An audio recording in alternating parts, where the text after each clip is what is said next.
Muitos conhecem-no como o presidente da UVA, Associação dos Utilizadores de Veículos Elétricos. Mas desta vez Henrique Sanches vai estar connosco na revista Green Future Auto Magazine como utilizador de veículos elétricos. A pandemia desta vez obrigou a que a entrevista tivesse que ser feita online. Venha daí!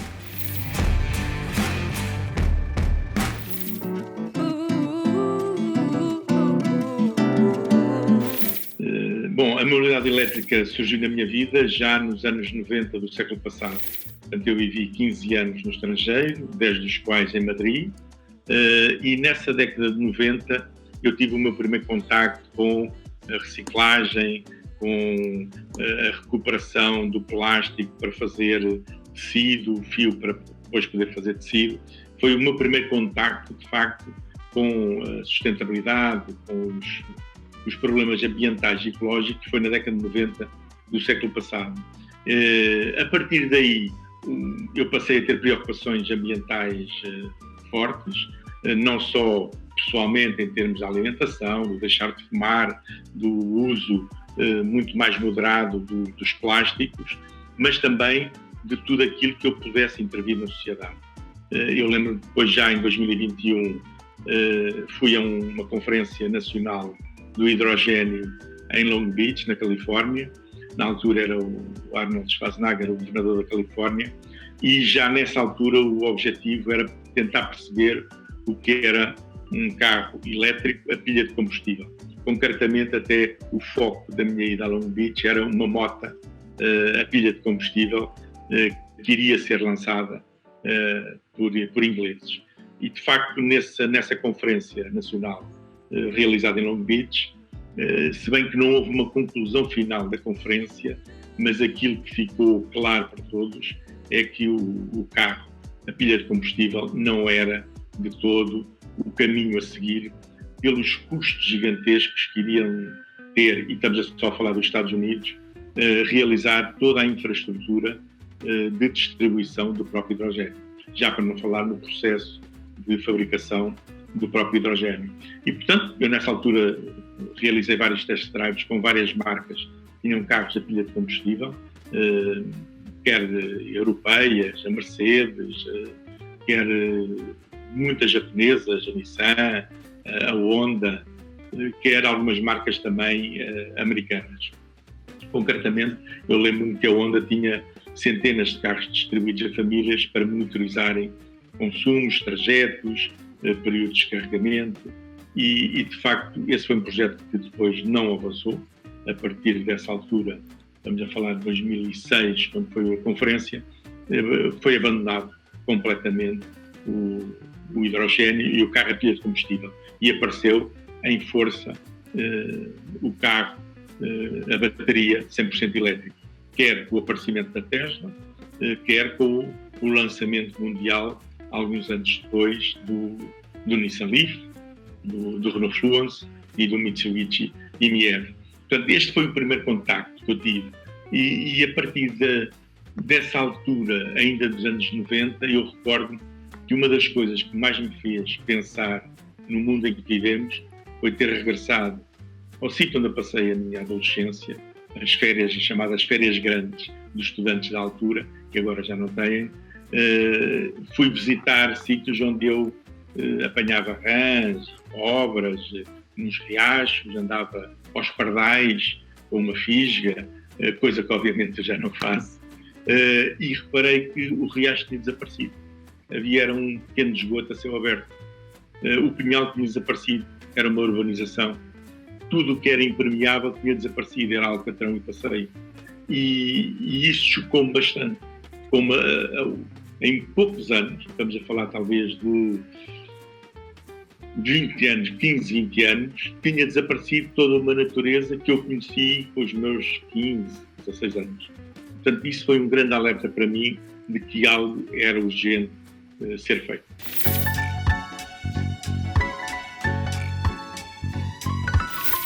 Bom, a primeira de todas foi conseguir comprar o carro.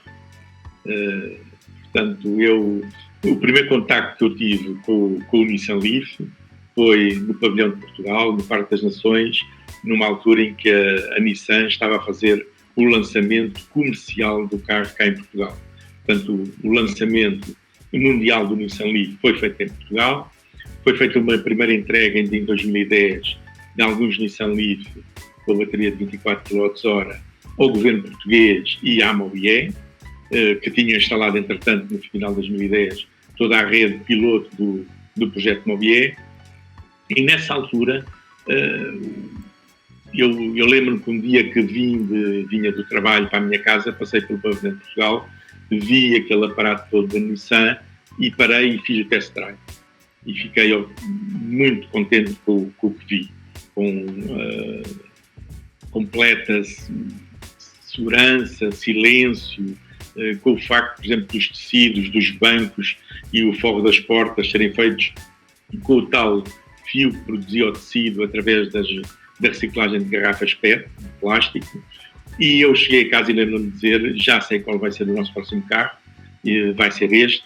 E depois, passado um dia ou dois, voltei lá com a minha família, na altura a minha mulher e o meu filho mais novo, e ambos fizeram o test drive e ficaram encantados. E nessa altura eu fui à internet, demorei alguns dias, poucos, a fazer uma pesquisa sobre utilizadores que já tinham comprado o carro, quer no Japão, quer nos Estados Unidos, que ele ainda não tinha sido lançado na Europa, e de facto eram muito positivas as impressões. Fiz a reserva do carro, que depois só foi-me entregue em novembro de 2011. E curiosamente, quando fui ao concessionário da Nissan na altura, o vendedor disse-me, não se meta nisso. Este carro não é para si, isto é uma brincadeira que temos aqui, isto para si é este, que era um Qashqai a gasóleo, e eu tive que dizer, ouça, não vamos perder mais tempo, nem você está a perder o seu tempo, nem eu estou a perder o meu tempo. Eu quero comprar o carro elétrico, ou você me venda, eu vou embora. Hei de arranjar alguém que me venda. E foi difícil, e foi preciso quase forçar o vendedor a vender um carro. Essa situação durante anos manteve-se. E ainda hoje temos reclamações de pessoas que dizem que vão a um concessionário de qualquer marca e que o primeiro contacto é de desincentivar a compra do veículo 100% elétrico e redirecionarem o cliente para a compra de um modelo a combustão ou até agora de um híbrido plug-in. Portanto, essa foi a grande barreira, foi conseguir ultrapassar o vendedor e dizer, eu quero comprar este carro, ou você me vende ou tenho que ir à procura de quem me venda o carro. A partir do momento que eu adquiri o carro, e eu lembro-me que a primeira vez foi na véspera de um feriado, e eu saí isto foi um concessionário ali junto ao Estádio da Luz, estava a chover torrencialmente, era inverno, e eu saio e nem sequer a bateria tinha sido carregada na totalidade. Eu já previamente tinha instalado uma wallbox na minha garagem, portanto não tive problemas em carregar. E no dia a seguir, eu meti a família e disse, vamos almoçar fora. E lembro-me que comecei a subir aquela subida dos túneis do Grilo, e a autonomia desceu tão rápido que eu, assim que passei os túneis do Grilo, dei a volta pela segunda circular, arrumei o carro em casa e fomos comer aqui a pé perto de casa.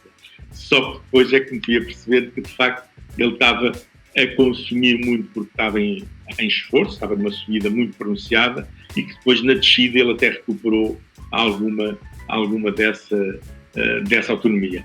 E, portanto, é fundamental as pessoas começarem a viverem o carro e a perceberem-se que ele gasta mais numa subida, ele gasta mais se acelerarmos, mas ele gasta menos ou recupera energia para a bateria numa descida ou em desaceleração. Portanto, e isso é algo que nós, só com a prática, conseguimos adquirir. Portanto, essa foi o meu primeiro contacto. Nessa altura, estamos a falar de 2011, o Nissan Leaf, uma bateria de 24 kWh, não era para andarmos à vontade, era muito complicado. Em autoestrada tinha que andar a velocidades muito reduzidas, o que era bastante perigoso, porque, como nós sabemos, há muita gente a andar na autoestrada a velocidades bastante elevadas e, portanto, andar numa autoestrada a 80, a 70 ou até mesmo numa subida, eu lembro da Serra dos Candeeiros, era um karma para mim, porque eu tinha que subir 45 a 50 km por hora no máximo encostado até os caminhões de tiro me ultrapassavam. Mas era a única forma de conseguir chegar a Pombal, que era onde havia o outro posto de carregamento rápido. Na altura só havia 3 localizações, Pombal e Aveiras de Cima, em ambos os lados da A1, e em Oeiras, na direção de Cascais para Lisboa, na A5. Portanto, só havia esses 5 postos de carregamento rápido, não havia mais nada. Portanto, grande parte das viagens eram feitas por estradas nacionais, utilizando quer hotéis, quer turismo rural, quer restaurantes, para poder parar e carregar, ou passar a noite e carregar, e inclusivamente, algumas vezes, cheguei a ir a quartéis de bombeiros, onde fazia o carregamento, na véspera telefonava para o quartel de bombeiros e dizia, tinha um carro elétrico, que iria visitar a cidade ou a vila, e que necessitava de carregar para voltar depois a Lisboa. Nunca me foi negado o carregamento, foram sempre muito prestáveis. Eu carregava e, no fim, eu dava um donativo ao quartel de bombeiros, porque, obviamente, não era possível eles venderem eletricidade. Mas nunca deixei de viajar para Portugal, de Les a Les. Lembro-me de ter ido a Ayamonte para tirar a foto, a dizer que estava em Espanha, com o meu livro, ou ir ao Monte Santa Tecla, do outro lado de Caminha, também para poder tirar a foto e dizer, bom, estamos em Espanha e conseguimos fazer a viagem por todo o Portugal. Portanto, é possível, de facto, não é fácil, não era fácil na altura, hoje em dia é muito mais fácil, hoje em dia quase que não há restrições a esse nível.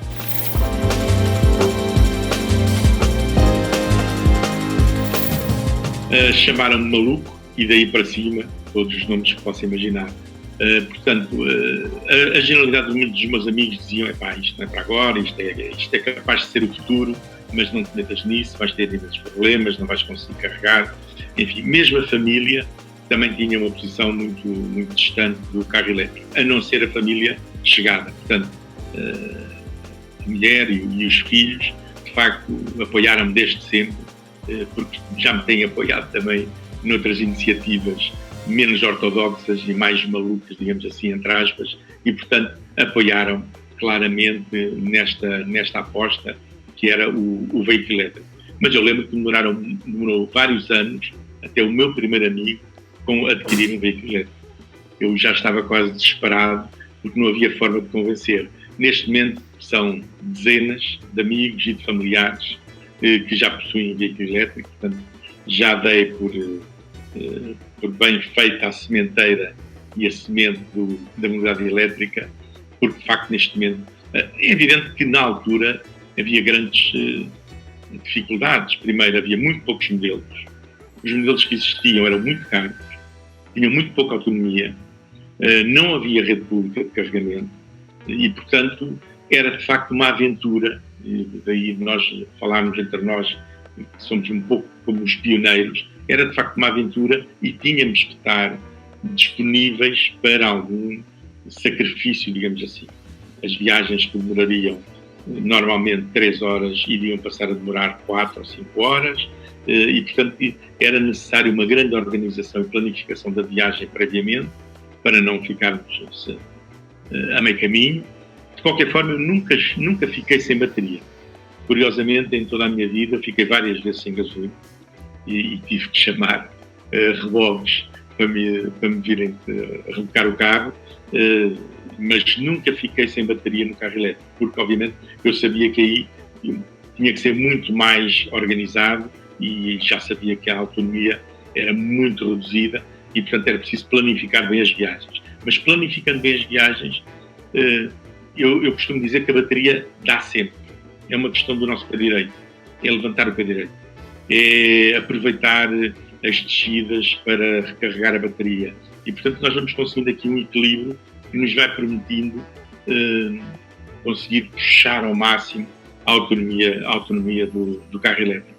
É evidente que hoje em dia temos carros, a generalidade dos carros que saem agora para o mercado tem uma média de 300 km de autonomia, mas já há muitos carros com 400, com 500 e até com 600 km.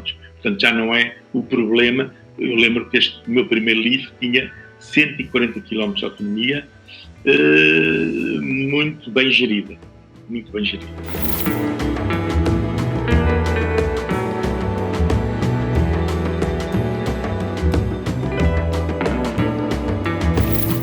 Eu reservei o carro em recordo, talvez em abril ou maio de 2011. Depois houve eleições, julgo que em setembro ou início de outubro, e quem ganhou as eleições tinha como política não ser prioritário a mobilidade elétrica. Todo aquele esforço que foi feito pelos governos anteriores de criação da Mobier, lançamento da rede pública de carregamento, que convém dizer que foi a primeira rede pública de carregamento digna desse nome que existiu em todo o mundo. O primeiro carregador rápido instalado na Europa foi na estação de serviço da A5, em Oeiras, e portanto nós estávamos de facto na frente, claramente, em relação não só à Europa como em relação ao mundo. Pronto, o governo que saiu das eleições de 2011 fez logo duas coisas. Foi: mobilidade elétrica não é prioridade, temos outras prioridades, portanto abandonaram o projeto Mobier, o que representou a não manutenção dos postos, a não instalação dos postos, estando previstos no projeto piloto, não tinham sido ainda instalados, a suspensão dos incentivos à aquisição do veículo elétrico. Eu recordo-me quando comprei o Nissan Leaf em 2011, eu recebi um incentivo à aquisição direta de 5.000 euros. E, além disso, eu pude inscrever o gasto que eu tinha tido com o carro na minha declaração de IRS, que naquela altura, quer os painéis solares, quer todo um conjunto de equipamentos ligados às energias renováveis, eram levados em linha de conta para o apuramento do IRS das pessoas individuais. E, neste caso, o próprio carro. Eu já não me recordo, mas julgo que foram 1.800 euros que eu recuperei, ou que deixei de pagar no meu IRS na altura, devido à aquisição de um veículo elétrico, que foi o Nissan Leaf. Portanto, só para termos uma ideia, foram 5.000 euros, mais 1.800 euros, 6.800 euros já era uma ajuda confortável. Apesar do carro ser muito caro, já tínhamos aqui uma ajuda bastante confortável. Depois tínhamos o não pagamento do IUC, o selo do carro, tínhamos, eu vivo em Lisboa, portanto, o selo da EML que permitia estacionar em toda a cidade de Lisboa, no estacionamento de superfície gerido pela EML, apenas pagando um selo de 12 euros por ano. E 12 euros por ano é o que provavelmente alguém paga hoje para estacionar numa Avenida da Liberdade ou numa Avenida da República num dia.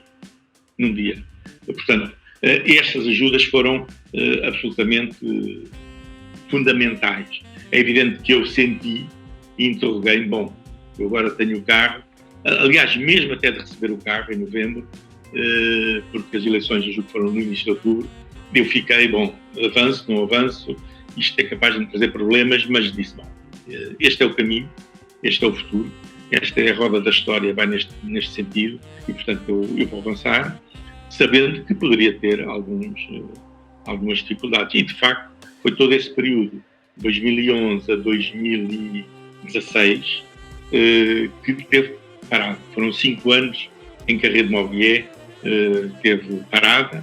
Obviamente não havia nenhum investimento privado na altura, e só em agosto de 2016 é que o governo, que tinha ganho as eleições em 2015, que voltou a inscrever a mobilidade elétrica como uma prioridade para a rede do transporte e para a mobilidade em Portugal. Já em 2015 tinha havido uma mudança do Ministro do Ambiente que trouxe a fiscalidade verde para cima da mesa. E a fiscalidade verde trouxe imensas vantagens para as empresas. Não tanto para os particulares, que de todo não eram contemplados, mas a nível empresarial, as pessoas coletivas tiveram, e ainda têm hoje, enormes benefícios fiscais, enormes incentivos para a aquisição de um veículo elétrico. Portanto, eu costumo dizer que a fiscalidade verde saiu logo em janeiro ou fevereiro de 2015. O Encontro Nacional de Veículos Elétricos foi realizado no Parque das Nações, em Lisboa, em junho de 2015. Ainda não existia a UVE, mas foi dessa comissão organizadora, digamos, desse Encontro Nacional, é que surgiu a necessidade da criação da Associação de Utilizadores de Veículos Elétricos, que veio a nascer, depois em dezembro, em Coimbra. Portanto, estes três fatores, fiscalidade verde, o ENV realizado em Lisboa, que ainda hoje tem o desfile elétrico realizado na altura, o recorde ibérico. Nunca houve um desfile maior do que aquele do Parque das Nações em 2015, quer em Portugal, quer em Espanha. E esses foram os três pontos fundamentais. Depois, o governo que ganhou as eleições de 2015 recuperou a Mobier, recuperou todo o projeto piloto, e eu lembro que em agosto de 2016 até sentimos todos os pioneiros que estiveram lá presentes nessa inauguração quase comovidos, digamos assim, porque estávamos a ver uma realidade que esperávamos ter visto em 2012 a nascer, que era um corredor de carregamento rápido para veículos elétricos desde Lisboa até o Algarve. Portanto, Almela, Casa do Sal, Aljustrel, Lolé. Portanto, houve de facto um interregno. 2012 foi o único ano em que as vendas de veículos elétricos caíram em Portugal. Em todos os outros anos elas têm subido significativamente.